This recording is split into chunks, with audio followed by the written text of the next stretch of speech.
Saludos, bienvenidos. El Concello de Muiños estrena un pionero sistema piloto de vallado virtual para mejorar la gestión del ganado y la prevención de los incendios forestales. Solo en el 16% de los hogares en Ourense residen menores de 16 años. Es la provincia gallega con menos jóvenes y los domicilios unipersonales ganan peso. El Concello de San Cibrao das Viñas presenta una realidad muy distinta, con 250 niños y niñas de entre 0 y 16 años y más de 1000 personas de entre 0 y 18. Comienza aquí nuestro informativo.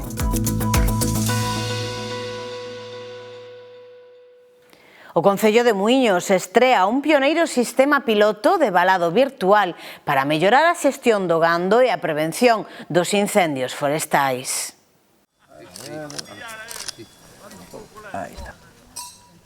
A conselleira do Medio Rural, María José Gómez, presentaba hoxe en Muiños o proxecto piloto da Xunta de valado virtual do gando vacún para a prevención de incendios forestais. A iniciativa enmárcase no convenio de colaboración subscrito entre o Goberno galego e a empresa pública SEAGA para a xestión da biomasa nas franxas secundarias. O seu principal obxectivo é fomentar a roza natural que realiza o gando vacún en extensivo cun dispositivo para monitorización e posición GPS dos animais, limitando a súa zona de pasto e así poder manter limpas de matogueira as franxas próximas ás vivendas.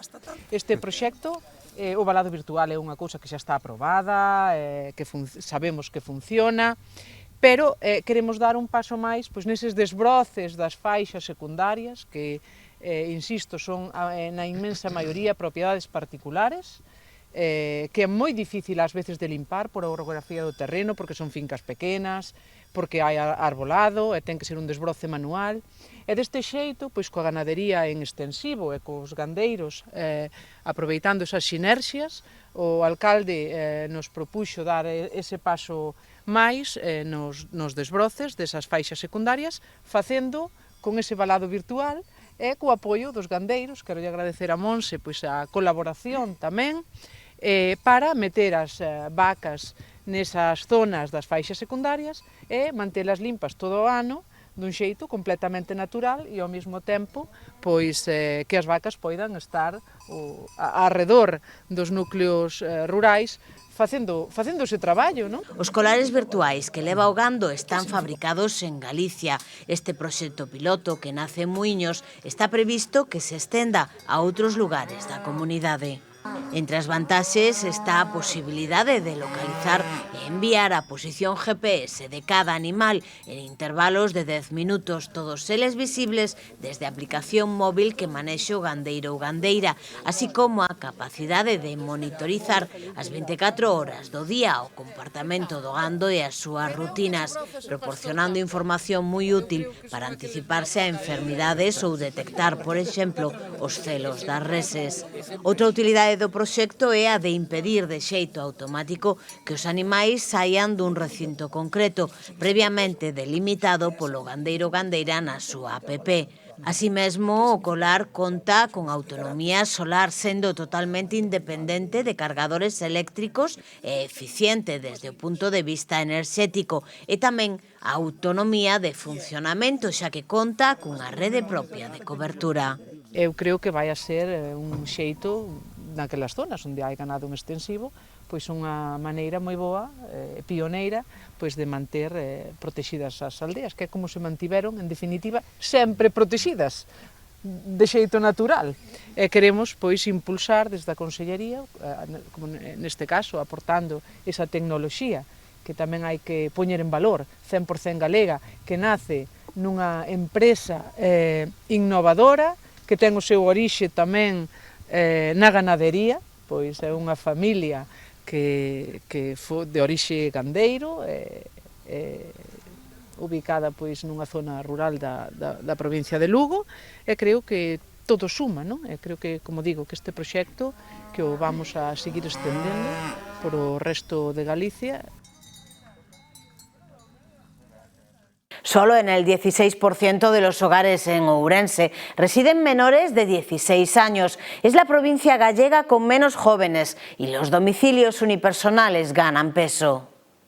El envejecimiento de la provincia define la estructura de los hogares ourensanos. Tan solo en el 16% de los domicilios viven niños o adolescentes menores de 16 años. La proporción es indudablemente baja, sobre todo si se compara con los registros de las otras provincias gallegas, entre las cuales está a la cola. En A Coruña, este tipo de hogares son el 20%, en Pontevedra el 22% y en Lugo, con un dato más cercano, el 18%. Así se extrae de la enquisa estructural Afogares, elaborada por el Instituto Galego de Estadística, cuyos últimos datos son de 2024. En 2007, año en el que comenzó la serie histórica, el número de hogares con menores de 16 ascendía a cerca de 25.297, un 14,41% más que en la última estadística. La evolución de los hogares con menores de 5 años, es decir, en los que hay niños pequeños, tampoco es positiva. En la provincia son apenas el 5% del total, marcando el mínimo histórico de la tabla que publica el IGE. En 2007 eran 8.713, pasaron a contabilizarse solo 7.061 en 2021, un 19% menos en 14 años, y en los últimos datos son ya 6.791. Esta escasez de niños en los domicilios es el reflejo directo del desplome continuado de la natalidad.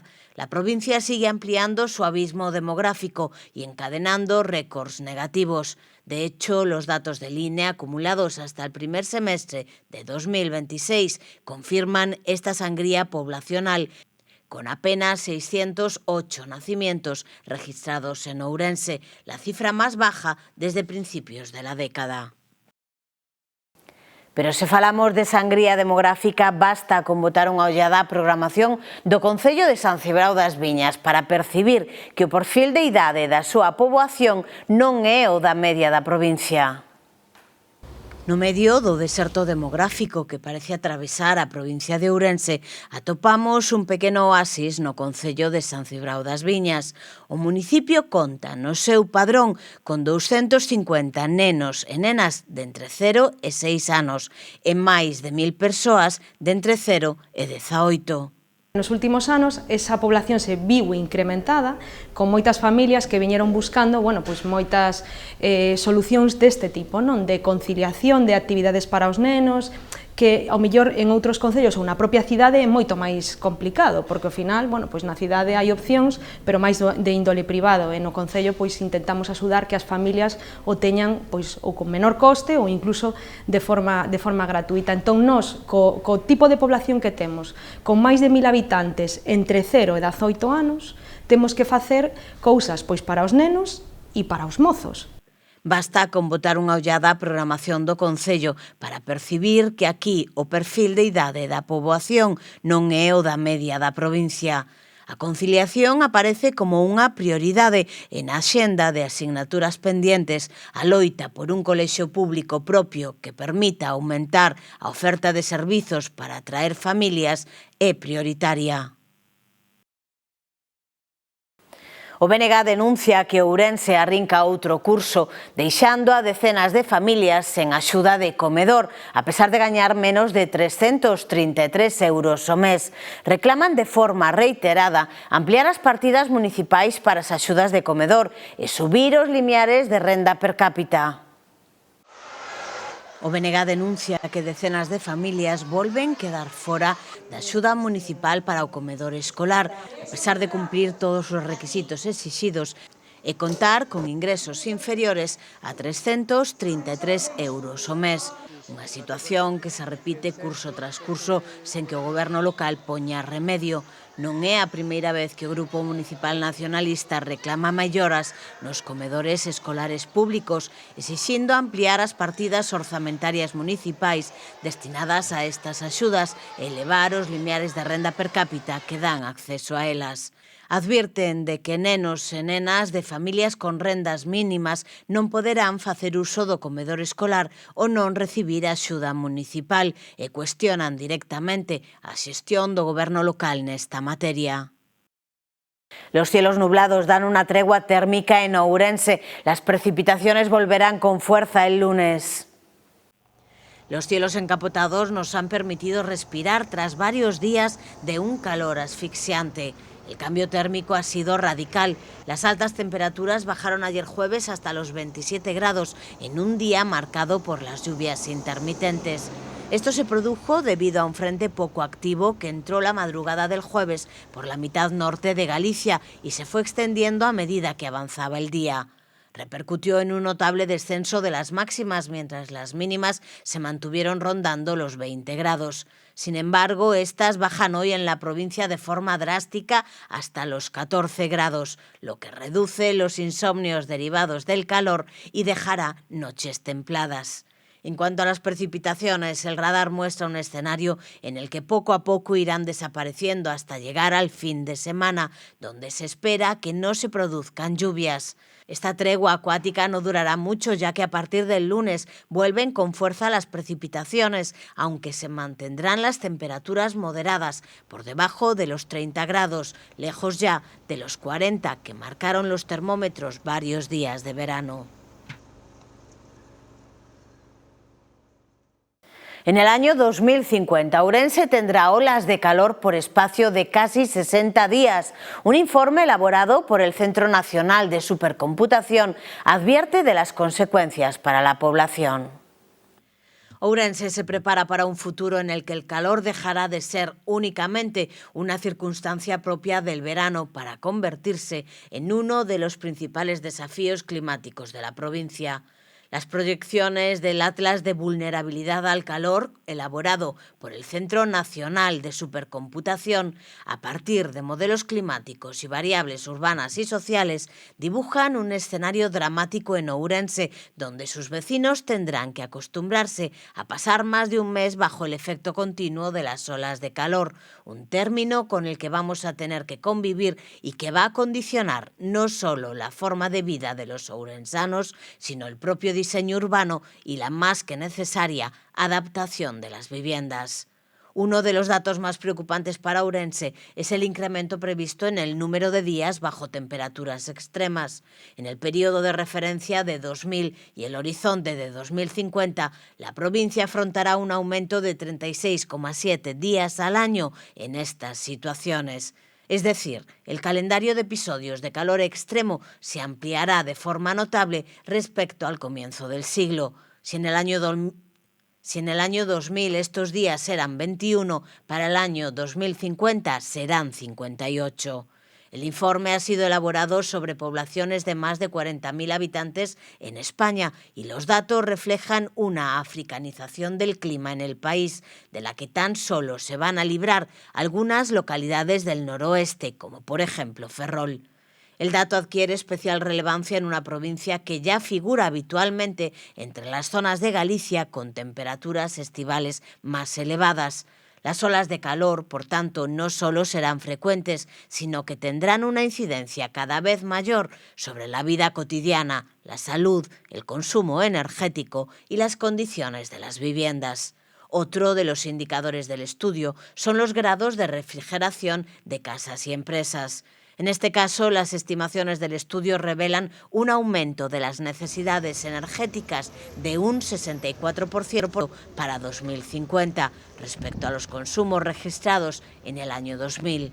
En términos prácticos, tanto los hogares como los espacios de trabajo tendrán que recurrir durante más tiempo y con mayor intensidad a sistemas de refrigeración para combatir el calor.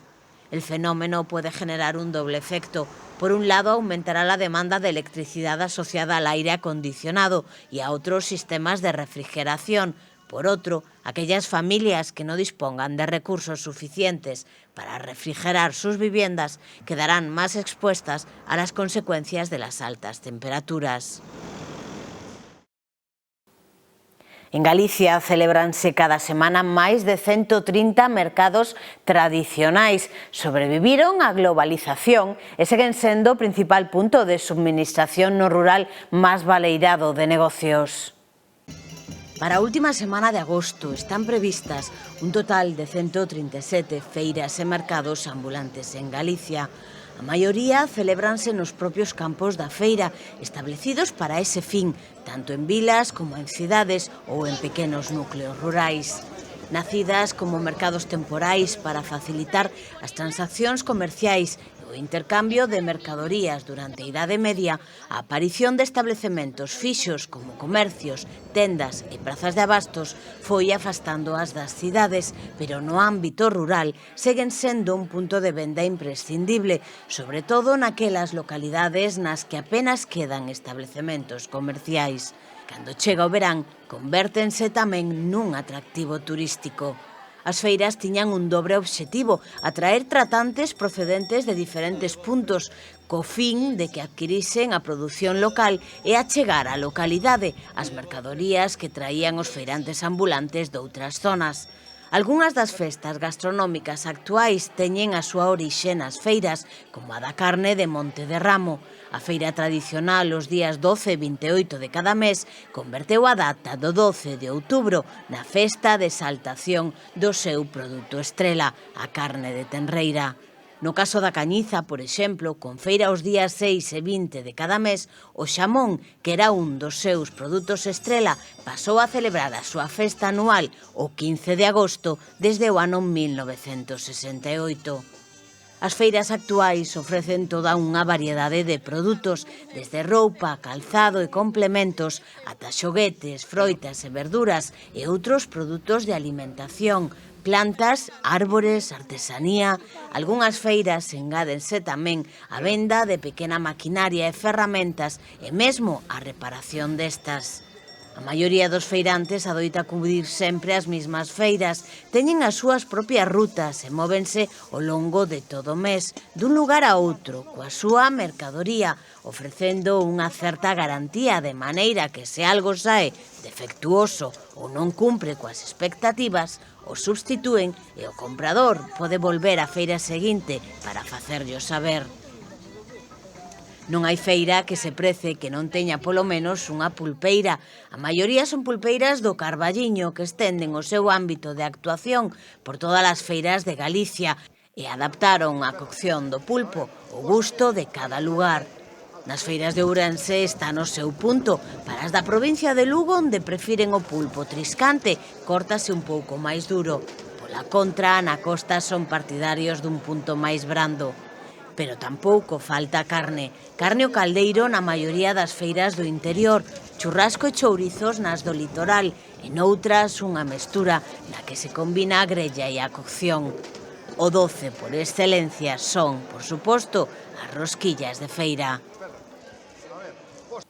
Esgos rendeu homenaxe a quen tivo que deixar a súa terra na procura dun futuro mellor. A Festa do Emigrante cumpriu este ano 30 edicións, convertida nunha gran cita de reencontro, gastronomía e convivencia. A emigración forma parte da historia de Esgos ao longo do século XX, especialmente a partir da década dos anos 60. Moitos veciños e veciñas tiveron que abandonar o municipio con destino a América, a diferentes países europeos ou a outras cidades españolas na procura de novas oportunidades.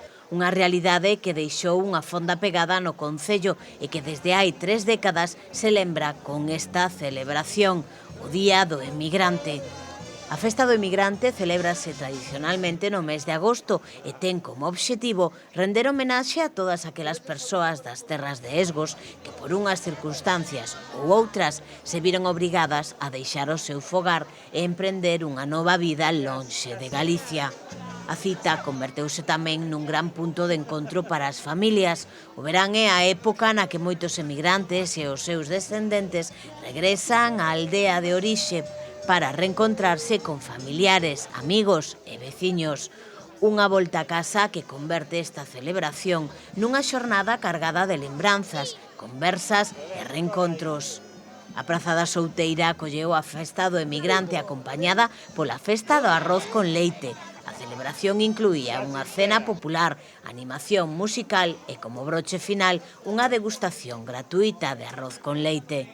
Unha festa que une memoria e celebración, unha homenaxe a quen un día tivo que marchar, pero que segue mantendo o vínculo ca terra que o viu nacer.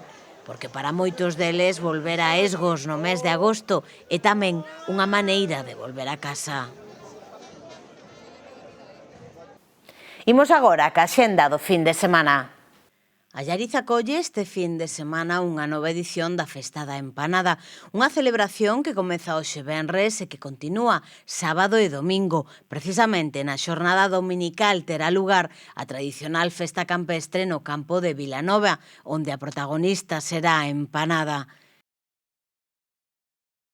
En Xinzo tamén hoxe comeza co gran desfile inaugural con fachos a Festa do Esquecemento. Por diante, 3 xornadas de celebración cun programa de actividades dirixido a todos os públicos. O domingo terá lugar o famoso cruzo do río Letes e a gran loita final. E o domingo, en Lobios, terá lugar a Festa dos Callos Limiaos e a Carretada, 2 citas que cada ano reúnen a veciños e visitantes en torno á mesa, pero que tamén inclúe unha festa acuática e mercado de artesanía.